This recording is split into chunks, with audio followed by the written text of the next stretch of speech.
Welcome to the TransForum. The great issues of our day demand clarity, and today we will be addressing the question, how do we create long-term prosperity for the largest number of people? Hi, I'm Dennis Peacock with another news brief from the TransForum. The environment. Hey, it's all about jobs. You know, economics is what drives history. Economics is the engine that makes the choices.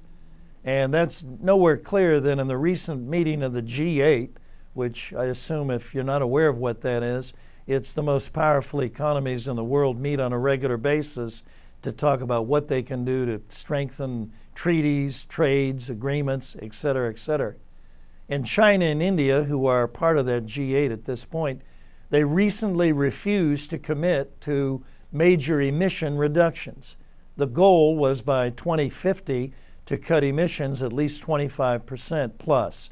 And China and India said, hey, we can't go along with it because we've got developing economies. You start doing cap and trade type ideas like the president wants to do here in the U.S., you'll destroy the ability for economies to become a major player.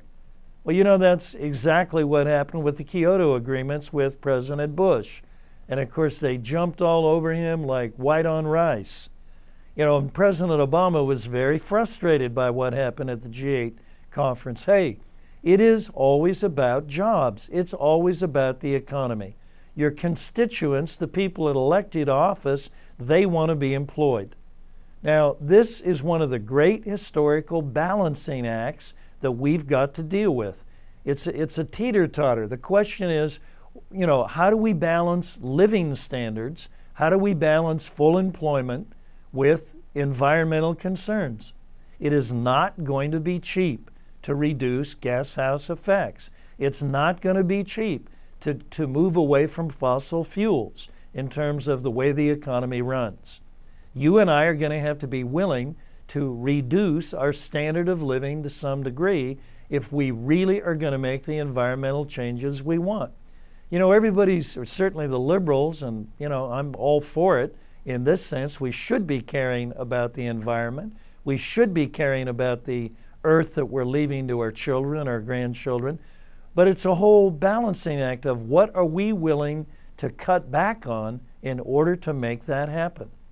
Are you willing to cut back? Where is your living standard in terms of your concern about the environment? This is the TransForum, folks. Let's engage.